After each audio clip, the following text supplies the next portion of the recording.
back to my channel. My name is Steph, and today I have an exciting vlog type video for you. I don't really know what to call it. I'm just gonna call it a vlog.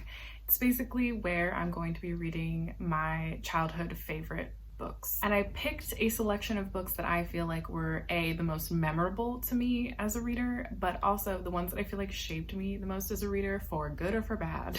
So in no particular order, I'll show you the books. The first one I have here is Where the Sidewalk Ends, which is a collection of poetry by Shel Silverstein. He is very well known for The Giving Tree. I think it's The Giving Tree. I didn't read that. I read his collection of poetry, which is ironic in many ways because I don't actually really like poetry. But back in the day, my aunt Donna, who I admired and loved so much, she used to get me books every birthday, and 3 years in a row she got me each one of the poetry collections from Shel Silverstein, so they hold a dear place in my heart. I remember them being funny and a little bit weird, and all of the art is by the author as well, so I'm excited to dive into this. Maybe I'll read you guys some. I don't know what I have planned. The next one that I'll be reading is Scary Stories to Tell in the Dark. I used to love to read these with my brother. I've actually marked some books that I remember the most from my childhood. Harold. We'll talk about it. But Harold, as it says, it's a collection of scary stories. So I'm excited to see how scared I feel about them now as an adult who is a chicken. I also want to get to Coraline by Neil Gaiman. This was one of my all-time favorite books when I was like 8 to 10. I would read it over and over again, and then when the movie came out, I lost it. I lost my tots. And now, going into this, I definitely know the storyline to the movie more than I remember anything that happened in the book.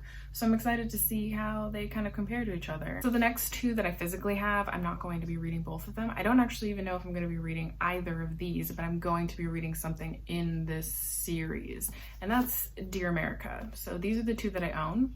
And I can prove to you that they're mine because, like the dumb 6th grader that I was, I wrote in these. I'm gonna show you. This one says, Stephanie's book. Please contact me at my number.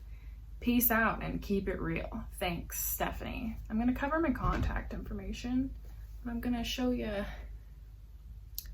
Yep. Don't worry, I did it in the other one too.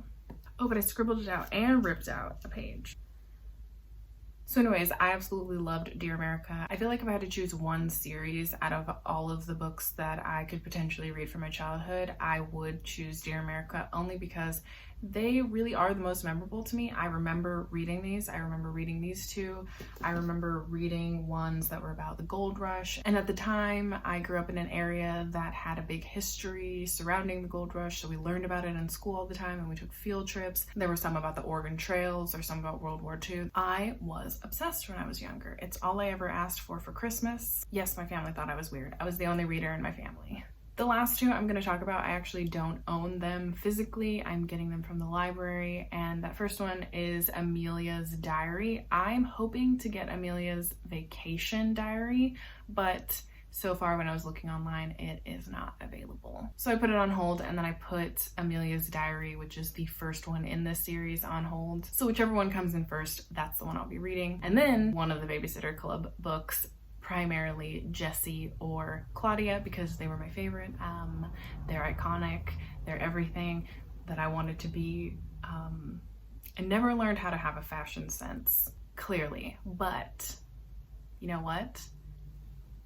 That's okay. So for the Babysitters Club, I don't know which one I will be reading until I literally sit down to read it, but I'm hoping that it's Claudia, but Jessie also is a great choice. Maybe I'll read two. Maybe I won't. I don't know. And then the very last books that I'll talk about is the Goosebumps, and my hope is to start the very first one, which is Welcome to Dead House, and that will be all of the books that I will read for this vlog. So if I'm being honest, I feel like I'm gonna start with Goosebumps.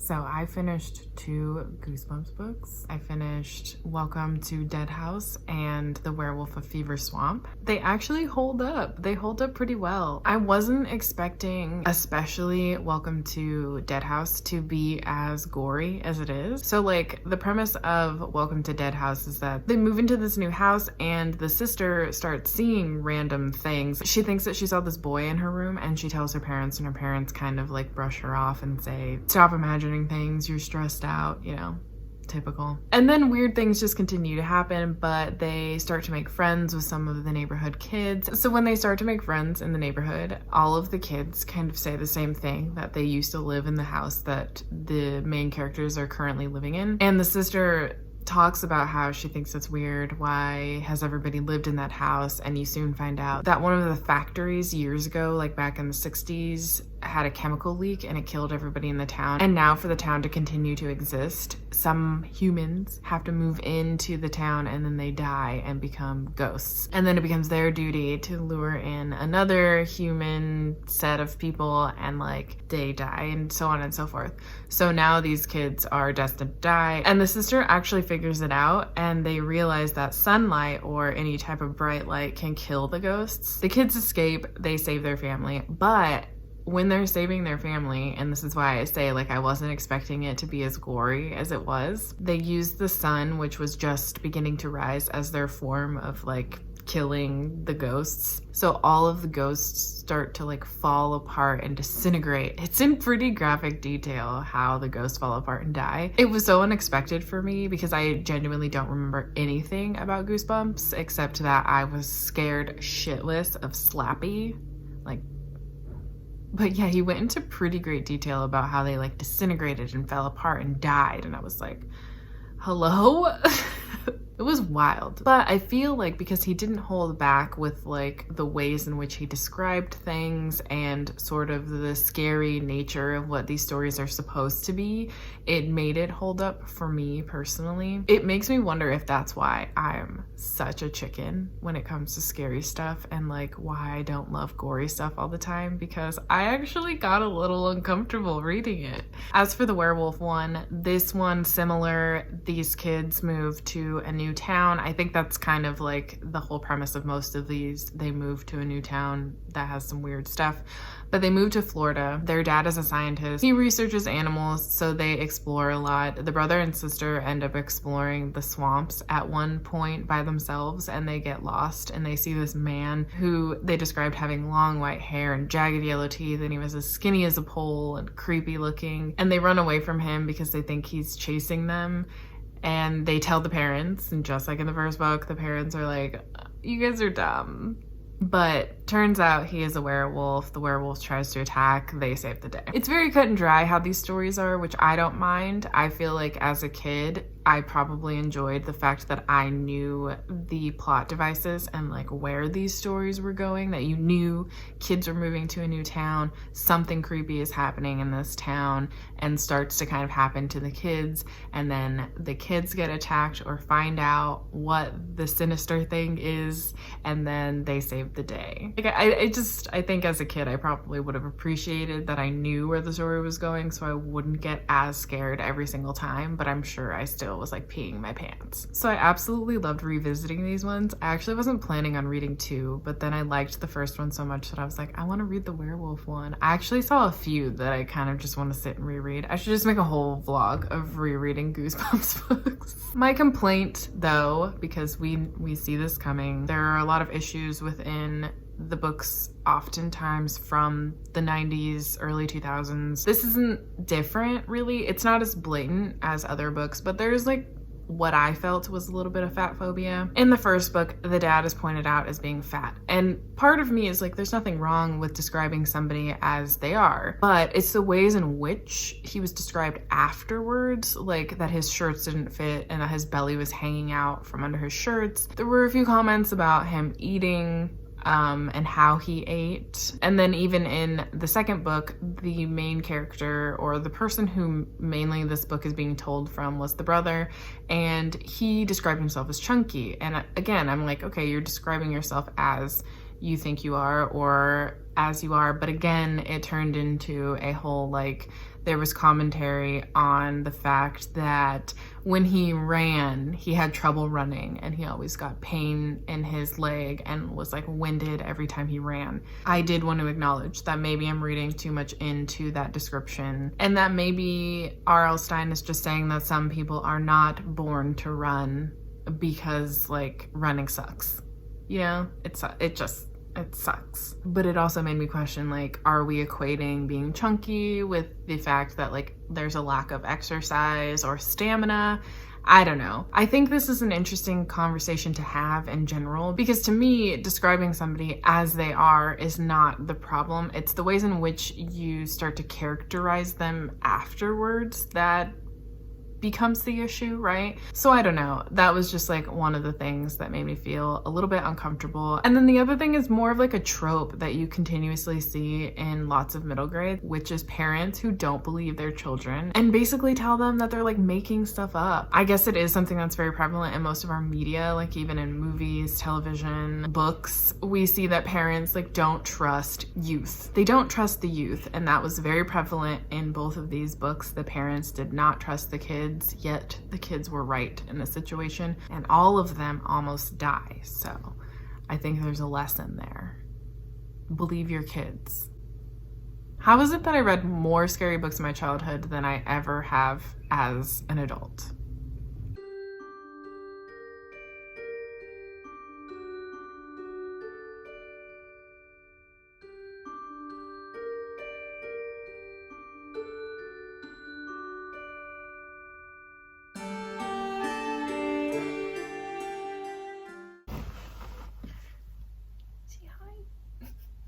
Okay, so I finished Amelia's notebook, and as you saw in the last clip, I started it. I didn't really talk about starting it, but I did, and I finished it. It was way shorter than I thought it was. But, you know, that's probably because I used to take my composition notebooks and copy it word for word while reading it. So obviously the reading process took me a lot longer because I was plagiarizing while reading.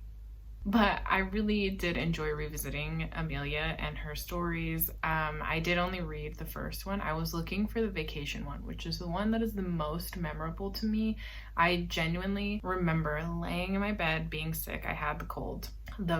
And I decided, because I was probably bored or something, that I was going to get my composition notebook out and I was going to copy it word for word and tape in random things into this notebook as if I went on a vacation. I'm pretty sure I even substituted my name and my brother's name whenever it was talking about Amelia and her sister. It's a wonder I didn't plagiarize in college. A wonder. But I couldn't find the vacation one, so I read the first one. This was the first one in the series. But in this one, you were following Amelia while she is moving from her hometown to a new town. And so basically she's talking about the moving process, staying in different hotels, how her sister is annoying. And then it moves into her starting her first day of school and her favorite and least favorite teachers, some of the classmates that she's kind of made friends with. But mainly she's kind of talking about missing her best friend. And the story is more so about her transitioning from having her best friend around all the time to going to the school and kind of feeling a little bit lonely. The climax of all of this is that her best friend ends up talking her into writing a small story for the school publication, and she ends up writing the story and getting it published in both her current school and her old school's publication. And you end the story reading that story that she wrote, and then her kind of coming to the conclusion that she needs to embrace making more than just one best friend. And so she's excited because her mom says that she can invite somebody from school to her birthday party. The interesting thing about this is that it's definitely structured like journal entries. It doesn't necessarily say like Dear Diary and then ends with like until next time. It just starts with her writing about different things, but they're disjointed in a way that you can tell they're diary entries. I thought that was really cool, and I really loved the colorful art that's interwoven into this that actually plays a part into the story. For example, when they were moving from her hometown to this new town, she was collecting matches from different restaurants and soaps from different hotels that they stayed in, and so she was like taping them into her journal. So a lot of the colorful drawings and tape-ins were things that played into the story, so it made it a little more fun because your eyes were going all over the page. I also felt like this was pretty authentic to how a kid would probably respond to moving away from their best friend and their hometown and everything that they knew and we're used to, because Amelia spends a lot of time talking about how much she misses her best friend and sort of grappling with how does she live her life and do things without really being able to talk to her best friend and do things with her best friend as often as she did before. The other really authentic thing to me was how much Amelia makes fun of her older sister. It was really funny, but she was brutal at times. She like called her older sister jelly roll nose and basically said she eats like a slob. And she drew a picture of her sister eating like a slob, and it was like wild. So after I finished Amelia's notebook, I then went and found an available Babysitter's Club book. I was particularly looking for either Jessie's stories or Claudia. Claudia and Jessie are my favorite. Claudia is a fashion icon. I don't have any fashion sense, but Claudia sure did. So the only one that was available was Jessie's story called The Troublemaker. So I am about halfway through that one, and it's interesting. It's really interesting. I don't really know how to feel about it. It's obviously pretty dated. I mean, these were being published before I was even born, so there's some like language and humor in here that I don't find funny. Since I have like a shitty sense of humor now, I don't think a lot of what they say is funny. It's kind of corny. The one thing I didn't remember though is that Jessie and Mallory are like best friends. So it makes me want to read one of Mallory's books because I don't remember if I liked Mallory or not.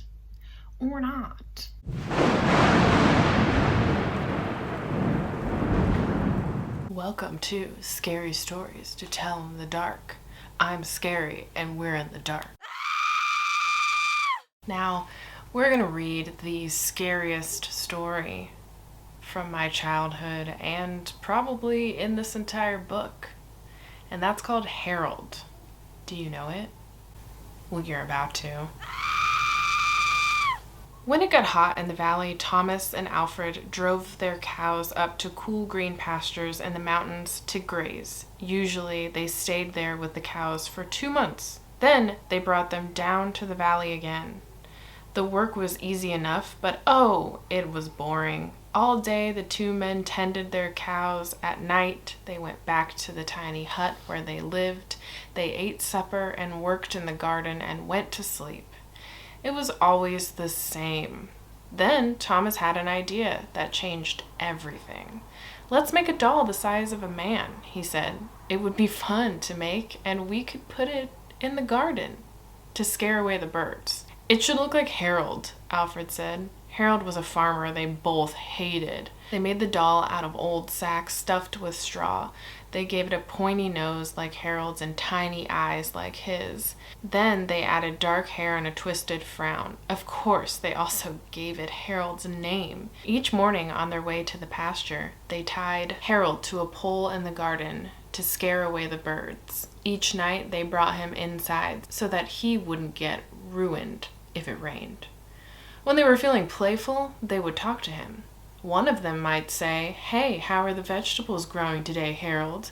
Then the other, making believe he was Harold, would answer in a crazy voice, "Very slowly." They both would laugh, but not Harold. Whenever something went wrong, they took it out on Harold. They would curse at him, even kick him or punch him. Good God. Sometimes one of them would take the food they were eating, which they both were sick of, and smear it on the doll's face. "Hey, how do you like that stew, Harold?" he would ask. "Well, you better eat it or else." Then the two men would howl with laughter. One night, after Thomas had wiped Harold's face with food, Harold grunted. "Did you hear that?" Alfred asked.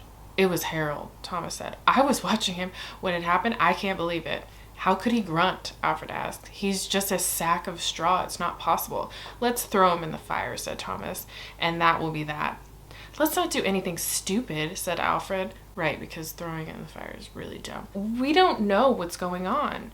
When we move the cows down, we'll leave him behind. For now, let's just keep an eye on him." So they left Harold sitting in a corner of the hut. They didn't talk to him or take him outside anymore. Now and then the dog grunted. But that was all. After a few days, they decided there was nothing to be afraid of. Maybe a mouse or some insects had gotten inside. Grunting insects had gotten inside Harold and were making those sounds. So Thomas and Alfred went back to their old ways. Each morning they put Harold out in the garden, and each night they brought him back into the hut. Boy, no. When they felt playful, they joked with him. When they felt mean, they treated him as badly as ever. Then, one night, Alfred noticed something that frightened him. "Harold is growing," he said. "I was thinking the same thing," Thomas said. "Maybe it's just our imagination," Alfred replied. "We have been up here on this mountain too long." The next morning, while they were eating, Harold stood up and walked out of the hut. He climbed up on the roof and trotted back and forth like a horse on its hind legs. All day and all night he trotted like that. In the morning, Harold climbed down and stood in a far corner of the pasture. The men had no idea what he would do next. They were afraid. They decided to take the cows down into the valley that same day. When they left, Harold was nowhere in sight. They felt as if they had escaped a great danger and began joking and singing. What? But when they had gone on a mile or two, they realized they had forgotten to bring the milking stools. Neither one wanted to go back for them, but the stools would cost a lot to replace. "There really is nothing to be afraid of," they told one another. "After all, what could a doll do?" Well, you're about to find out, aren't you? They drew straws to see which one would go back. It was Thomas. "I'll catch up with you," he said, and Alfred walked on towards the valley. When Alfred came to a rise in the path, he looked back for Thomas. He did not see him anywhere, but he did see Harold. The doll was on the roof of the hut again. As Alfred watched, Harold kneeled and stretched out a bloody skin to dry in the sun. "That's what you get when you pick on Harold, you fools." That was the story that ruined my childhood. The rest of these are pretty bad, but you know what? I'm gonna read you some anyway. On the edge. You will say that these stories could not happen, yet some say they did. No thanks.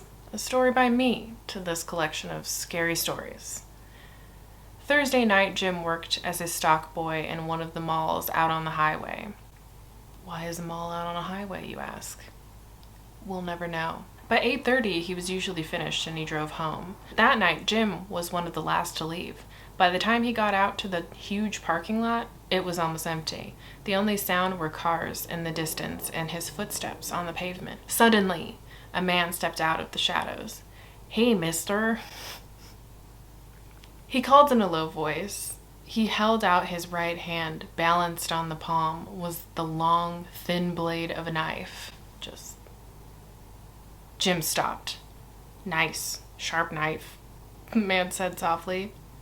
"Don't panic," Jim thought. The man stepped toward him. "Don't run," Jim told himself. "Nice sharp knife," the man repeated. "Give him what he wants," Jim thought. The man came closer. He held the knife up. "Cuts nice and easy," he said slowly. Jim waited. The man peered into his face. "Hey man, only $3. 2 for $5. Nice present for your mama." "No thanks," Jim said. "She's got one." And he ran for his car. The last story that I will grace your ears with is called Strangers. A man and a woman happened to sit next to each other on a train. The woman took out a book and began reading. The train stopped at a half-dozen stations, but she never looked up once. The man watched her for a while, then asked, "What are you reading?" "It's a ghost story," she said. "It's very good. Very spooky." "Do you believe in ghosts?" he asked. "Yes, I do," she replied. "There are ghosts everywhere." "I don't believe in them," he said. "It's just a lot of superstition. In all my years, I've never seen a ghost. Not one." "Haven't you?" the woman said, and vanished.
So I finished Coraline and I really, really loved this. So far, Goosebumps and Coraline have been the most surprising rereads, childhood rereads of all of the books. So Coraline, as I said in my other clip, I've watched the movie a million times, so it is the thing in this universe that I remember the most. I remember the plot of the movie really, really well. I remember the storyline, the characters. I can like play it all out in my head as I was reading this.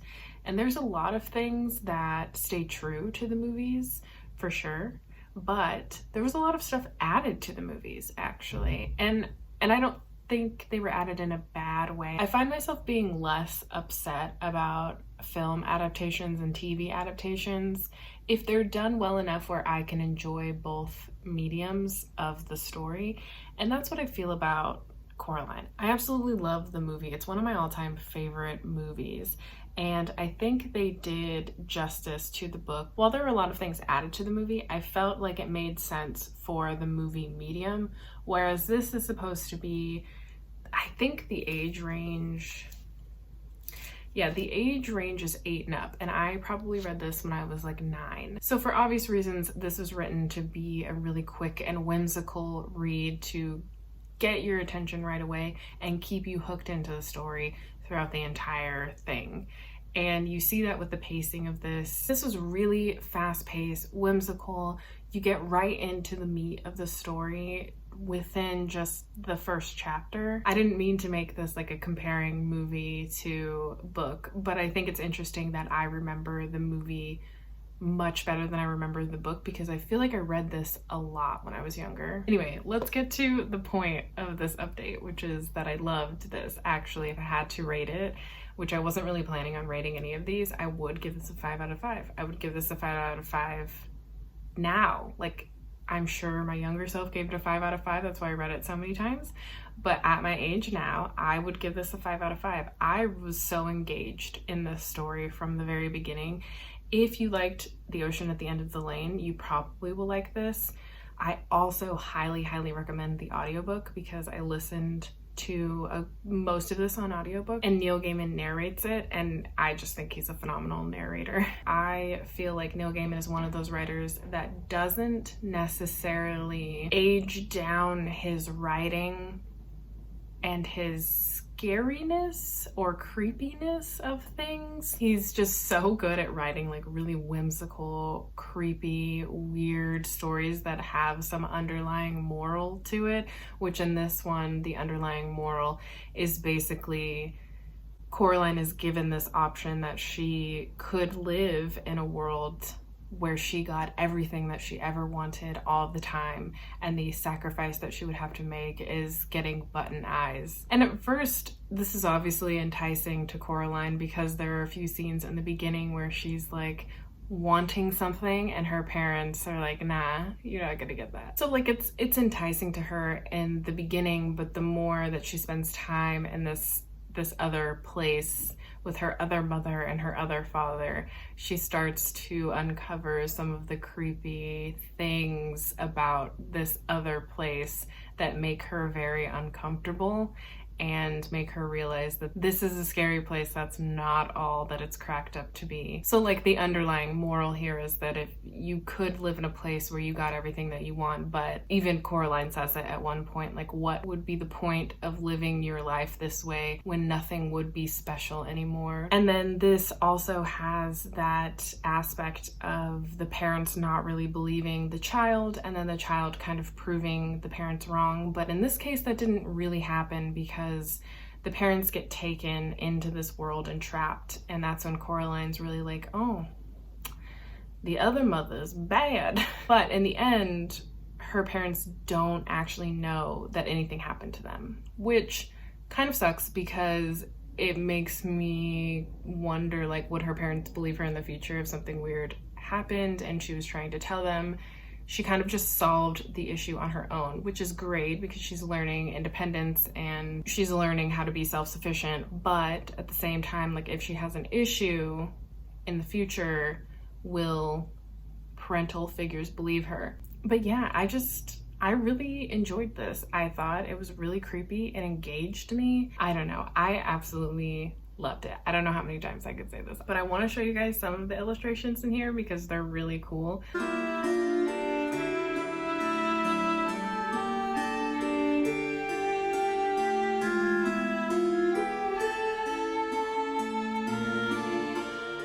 Hey all you cool cats and kittens, today we're going to do a poetry reading of Where the Sidewalk Ends by Shel Silverstein, and I'm your host, Slef. Our first poem today is called Homemade Boat. This boat that we just built is just fine, and don't try to tell us it's not. The sides and the back are divine. It's the bottom, I guess we forgot. They done goofed. This next poem is called Flag. One star is for Alaska. One star is for Nebraska. One star is North Dakota. One star is Minnesota. There are lots of stars, but I forgot which ones they are. Our next poem is called Sky Seasoning. A piece of sky broke off and fell through the crack in the ceiling, right into my soup. Kerplop. I really must state that I usually hate lentil soup, but I ate every drop. Delicious, delicious. A bit like plaster, but so delicious, goodness sake. I could have eaten a lentil soup lake. It's amazing the difference a bit of sky can make. I think they may have gotten poisoned. This next poem is called True Story.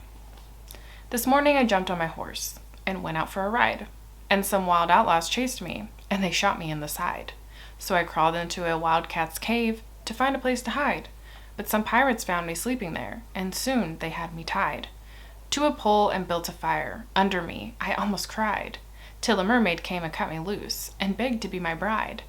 So I said I'd come back Wednesday, but I must admit I lied. Then I ran into a jungle swamp, but I forgot my guide, and I stepped into some quicksand, and no matter how I tried, I couldn't get out until I met a water snake named Clyde, who pulled me to some cannibals who planned to have me fried. But an eagle came and swooped me up, and through the air we flied. But he dropped me in a boiling lake 1,000 miles wide, and you'll never guess what I did then. I died.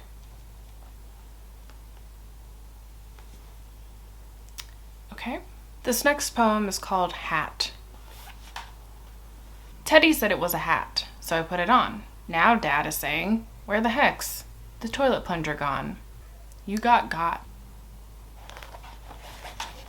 And our last poem of the night is called The Beard. My beard grows to my toes. I never wear no clothes. I wrap my hair around my bear, and down the road I goes. Honestly, an American hero. All right, all you cool cats and kittens, that concludes our poetry night. Come join me next week, where I'll read something. Hi, so I just finished The Babysitter's Club, which was Jesse's book, and it's called The Troublemaker. So this one is further into the series. Basically, I was just trying to find one of the books that was available that was either Jesse's or Claudia's. I wasn't really caring about what number it is, and personally, I don't think it matters what number you choose to read from. Like, you don't need to read them in order, but they do call back to some things. But I do think it happens with any series that you don't necessarily have to read in order, but if you want like the little Easter eggs, or if you want to understand some of the references, obviously reading them in order is going to help with that. But I didn't feel lost with anything because in the very beginning, Jesse actually breaks down who everybody in the Babysitter's Club is. There are so many characters, by the way. I'm just gonna put that out there. There are so many characters that it was actually hard for me to remember who was who, because not only are there a ton of characters in the Babysitter's Club themselves, there are a ton of characters that the babysitters are babysitting, and they have their own friendship group in this particular book. And then there are parents and side characters. There's a lot of characters. I should have drawn a character map, and honestly, because I kind of want to read more of these books, maybe I'll do a vlog where I start from the beginning. Because when I was growing up, I know that I read many of them, but I tended to focus on Jesse and Claudia because they were my favorite characters. But now that I've read this, they were talking about some of the other characters, and I feel like I really want to read Stacy's stories because Stacy seems really cool. Okay, back to the story itself. So this story is actually revisiting a character from, I think the author said it was like issue number 43, and it's called Jesse's Wish. And in that, Jesse babysits a girl named Danielle, and in that story, Danielle is going through leukemia treatments. So Jesse ends up getting her one of those wish things. I'm sure we've all heard about them, where like, I think it's called the Make-A-Wish Foundation, but they called it something else in the story, but it's similar to that, where a kid who's going through something can have a wish granted, and Jesse ends up entering Danielle's family into it. Danielle gets her wish granted, and they went on a trip. So in the author's notes, this is how I know this, the author actually wanted to revisit Danielle because a lot of the avid readers were asking for another story about Danielle or how Danielle was doing. So this is Danielle's remission story, and it's called The Troublemaker because Danielle is in remission and she's doing really well. She has a lot of energy, but Danielle is in such high spirits and is kind of getting away with things because her parents feel really guilty and weird disciplining her, and Danielle is doing things that she's trying to push the limits of what she can get away with. So throughout the story, on 3 separate occasions with 3 separate babysitters, Danielle kind of does things that are inappropriate, like they're just mischievous.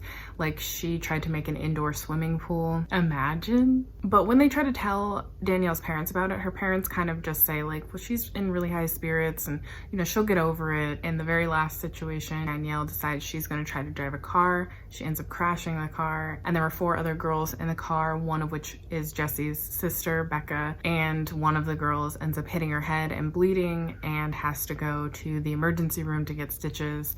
And Danielle gets in a lot of trouble and actually ends up losing her friends over this. So actually the babysitters, particularly 3 babysitters, which were Stacy, Jesse, and Mallory, go and try to fix things between all of the girls, and they end up becoming friends again and kind of teaching them a lesson about how, while they can be mad at Danielle for bringing forth this idea that was really dangerous and going for it, they got into the car. So in fact, they're kind of partially responsible for the situation because they went along with it knowing that it was dangerous. And then the side story that's happening is that at home, Jessie lives with her parents, her little brother, her little sister, and then her aunt Celia. So one day when Jessie and Becca, who's her little sister, get home from school, they eavesdrop on a conversation that Aunt Celia and this man named Mr. Major are having, and they somehow piece together that they're gonna get married and they're keeping it low-key and secret. It turns out they're not getting married. They were just going to a wedding together. In the end, after they figure out that they're not getting married and they're kind of embarrassed by it, the sisters try and make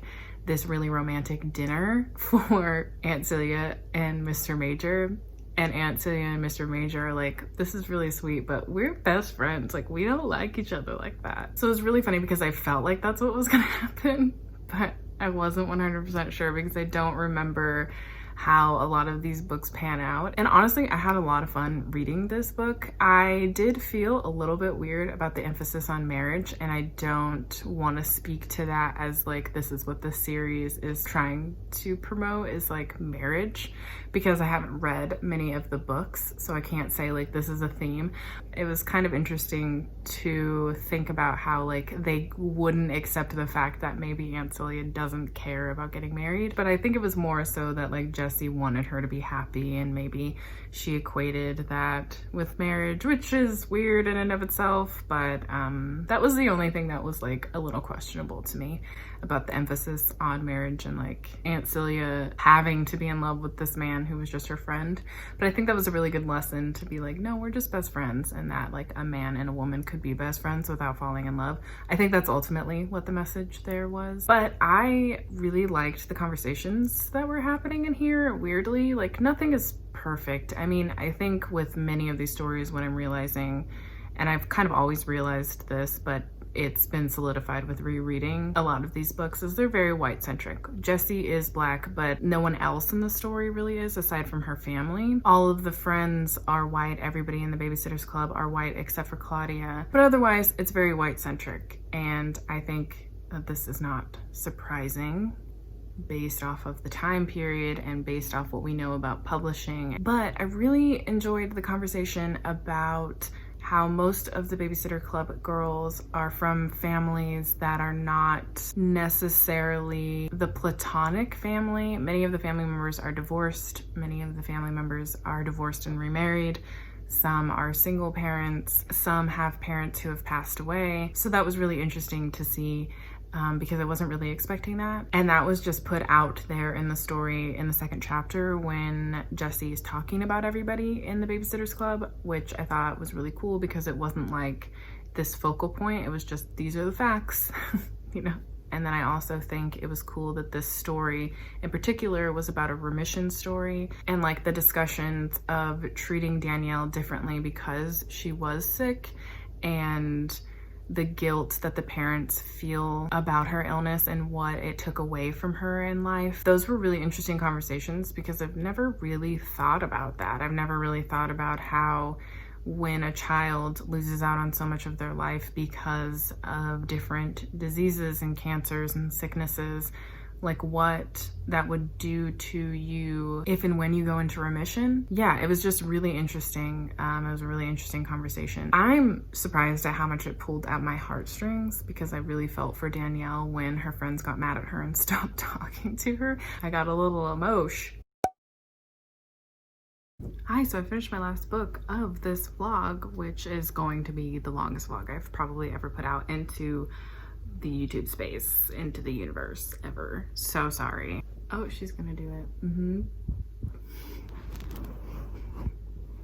Okay. Thank you. Yep, you gonna do it again? Yep. Okay.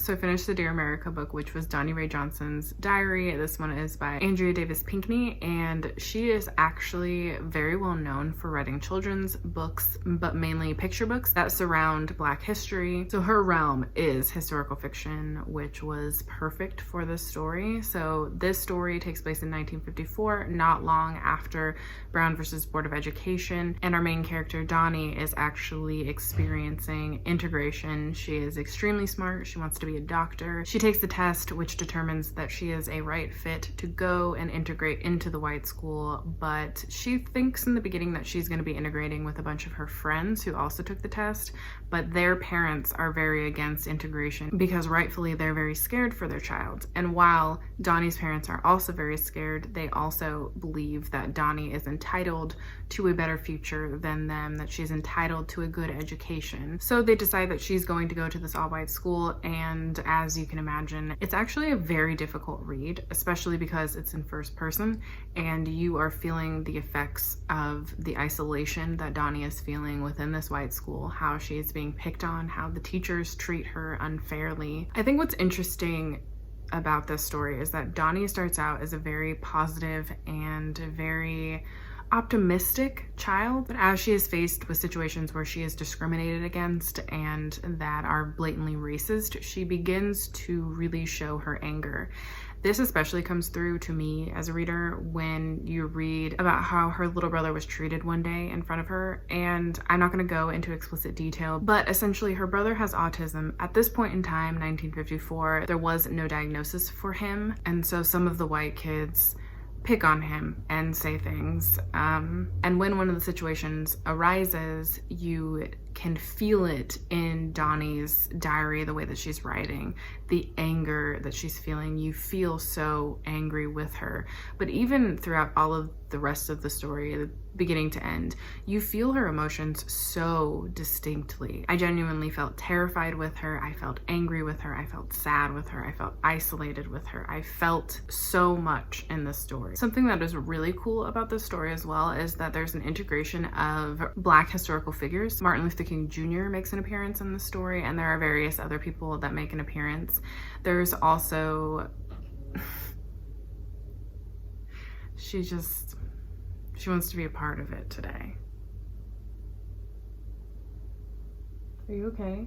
I kind of lost where I was going with that, but I think what I was going to talk about next was the fact that there is a large emphasis on the creation and the work of the NAACP and what they were doing during this time, the work that they were doing and the work that they were doing with Martin Luther King Jr. and the work that Martin Luther King Jr. was doing at the time. I can't emphasize enough just how impactful this read was for me, and it was unexpected. I didn't think I would be crying. The subject matter itself, obviously, I felt going into it that I was going to be angry and upset about the subject matter, but I was straight up squeezing out some tears. It really made me want to read more Dear America books, but like I said in the beginning of this, I'm very mindful about who is writing these stories.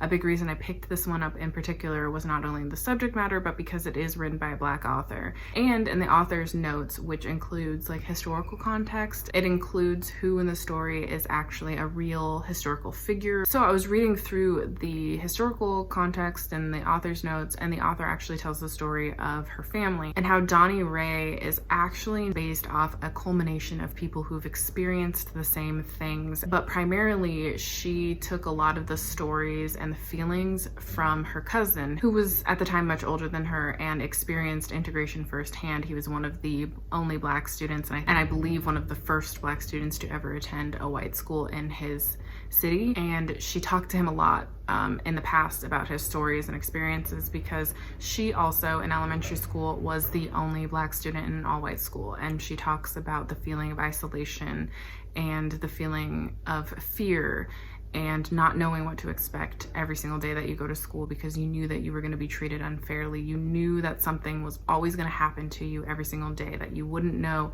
a day of peace. I'm glad I had the opportunity to read this, because I think that I now understand why I loved them so much when I was growing up, because the first person diary narrative is so immersive and it really allows you to feel what the character is feeling at that point in time. And I was always, when I was younger, so curious about different historical periods. I swear to you, I thought that I was born in the wrong generation, decade, century. I wasn't. I don't want to live in any of those other centuries. But when I was a kid, I definitely was convinced I was in the wrong century. So I was obsessed with like learning about different centuries and about different people. So it makes sense to me why I loved these types of books, and it was solidified when I read this because it was really good. So since this is my last book, since that was my last book, I think I will wrap things up, since this is going to be a really long vlog. All I will say is I had a really, really fun time. I definitely want to do this again in the future. Maybe next time I won't split up the, oh my God. I think maybe next time I won't split up the books, like the books and stuff. I'll maybe do dedicated childhood series. So let me know if you want to see something like that. Let me know if you enjoyed this. If you made it to the end, put a cat emoji down below, because that seems fitting. And let me know your childhood favorites. I really want to know, and maybe I could read some of those and see what I missed out on, because I've never read Percy Jackson, so I'm sure that one's gonna come up a lot. Ma'am? Okay, I'll see you guys next time. Bye.